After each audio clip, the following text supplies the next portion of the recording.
Okay, good. How about any other questions? It's wide open season. You can ask anything you want. Yes, sir. Me, here we go. Okay. So I understand the situation. Thank you for explaining it. That's excellent. Seems like you're advocating then that there's going to be a lot of transportation, if you will, between here and the dome. And it's beautiful being able to walk that way to the dome, but it's excessive to have to go up, out, around. It takes forever to get into the dome or back here. Could something be considered in the future, maybe a parallel path to shortcut the excessive transportation between the pit and the dome? Yes, thank you. Let's see. The question has already actually came up earlier this morning at the 10:30, so it sounds like a very, very common issue. And yes, we've taken that. We understand that there are some concerns and some issues.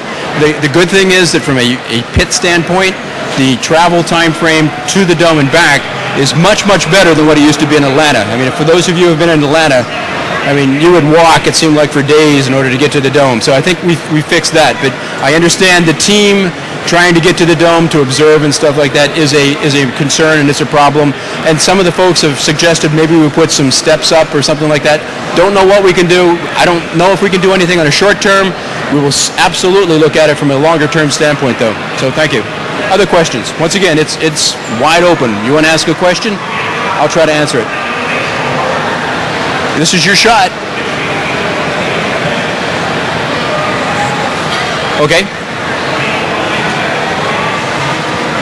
Question.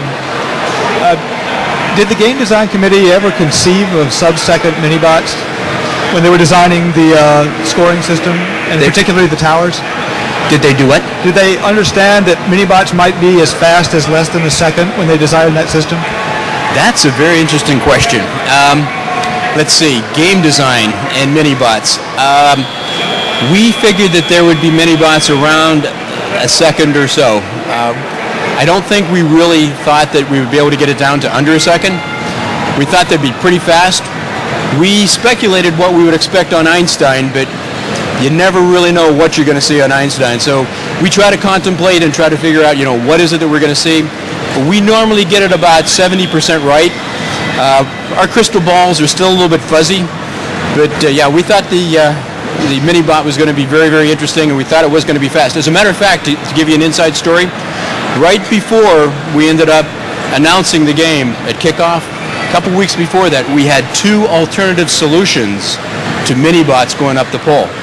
One solution was, let's have the slowest mini-bot, the mini-bot that hit right before the end of the game. That one got the most points. That one had 40 points. The one hit right before that got 30, 20, and 10. And then the other solution was obviously Fast and Furious, the first one up the pole. And we debated long and hard. As a matter of fact, at one point in time, we talked about, well, let's go to kickoff and let's let the teams vote. Fast and Furious, everybody gets to be on game design for 1 week. And we're going to poll the teams. Every team would get one vote. Do you want it Fast and Furious, or is it that last mini-bot that just hit that plate right before the timer hit zero? We thought that would be pretty diabolical. So anyhow, we debated long and hard. The problem was we thought there might be too much confusion there with the teams, but we may end up seeing something like that again sometime in the future, so you never know. So, other questions? Game design, anything. It's fair. I'm going to talk about game design tomorrow, but you can certainly ask questions now if you like. The first in Michigan pilot has, the 3-year pilot has concluded this year. Are there plans to expand it this coming season or beyond? Well, let's see. We have an agreement with Michigan, which, as you pointed out, is expiring. And I'm sure we'll be in heavy negotiation with Michigan as far as the continuation of district events. We think that district events are a very good way to go, potentially. The conundrum is, once again, how do you end up expanding FRC? And how do we try to drive the cost out? How do we make it more and more cost effective? When you go to a regional event is pretty expensive. And it takes a lot of resources in order to staff that regional event with volunteers, to feed them, to have an EMT, to pay for parking, to rent the facility, to bring the food in. So it becomes relatively expensive. District events, since they're done in high schools, and done at a local level ends up impacting and taking out a significant amount of that cost. Now, there are some other issues with district events around burning out volunteers, trying to make sure you end up having the right resources who can end up making all of these additional events happen. So there's a lot of good things that's going on in Michigan, and we're certainly looking at district events as a way of kind of expanding FRC at a lower local level. There's a lot of questions that still need to be answered, so we're still going to talk to them. I'm sure rather than try to negotiate here in public, we'll do it behind the scenes, and I'm sure you'll continue to see district events. As a matter of fact, we've started to talk to some of the other areas out there, Texas, New Jersey, other places. That's one of the reasons why we were trying to get this forward field out there. But yep, we're definitely looking more and more to potentially having additional district events. And I understand that the reason for the mini-bots was to bring FTC stuff in, mix it in with FRC. I have a two-part question. First, why is there such an emphasis on FTC all of a sudden? And two, do you think that having the mini-bots worked to do what you want? Okay, good question. Mini-bots. Now, mini-bots came about because game design, and this was Woody's idea. Woody came up with this really interesting concept called swarming robots. And initially when we were looking at swarming robots, we thought, okay, this would be really great. We have a whole bunch of little robots and big robots. From a practical standpoint, when you got little 10-pound robots and 120-pound robots, the 10-pound robots lose every time. And we very, very quickly discovered that this was probably going to be a concern. So, okay, how do you fix the problem? Well, you put them on a different plane, or you do something so that they're not going to have direct contact with the FRC big robots. And it kind of morphed and changed to this, that, and everything else, and eventually was climbing up a pole. So that's how we got to the pole climbing part of the competition. As far as the emphasis on FTC, the thought was, we have a family of programs. So we have Junior First Lego League, we have First Lego League, we have First Tech Challenge, and we have FRC. Those four programs basically impact the lives of 250,000 students worldwide. FTC is the newest of those programs, and we're trying to encourage teams to mentor, to work with FTC teams and try to have it go both ways. I mean, if a team is not financially viable enough to continue with FRC, if they want to drop down to FTC and then come back up, we are okay with that. We encourage teams to do what they can. We want students to be involved with robotics.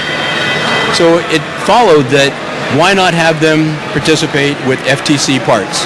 And that's the reason why we decided to go with FTC.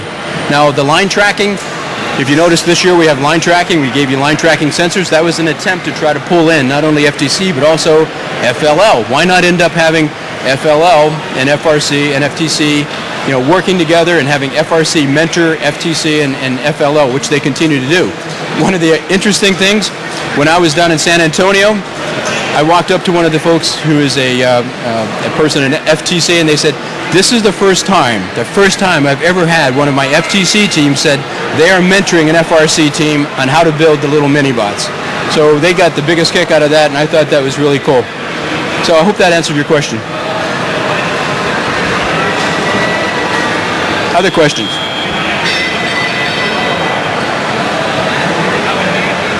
What is your opinion of the collegiate pilot? Well, I hate to do this to you, but I haven't seen it yet. We used an FRC field to basically set up the perimeter, and they were going to set up the netting and everything. This is something that's being done in addition to FRC, and it's an experiment. It's a pilot, as you call it, and we don't know where it's going to go. It's certainly something that we're going to look at and evaluate. Who knows? It may be something that we end up doing, or it may be just continue to be a pilot. It's still totally up in the air. What do you think of it? Okay. He hasn't seen the robots run either. Other questions? What do you got? Anything?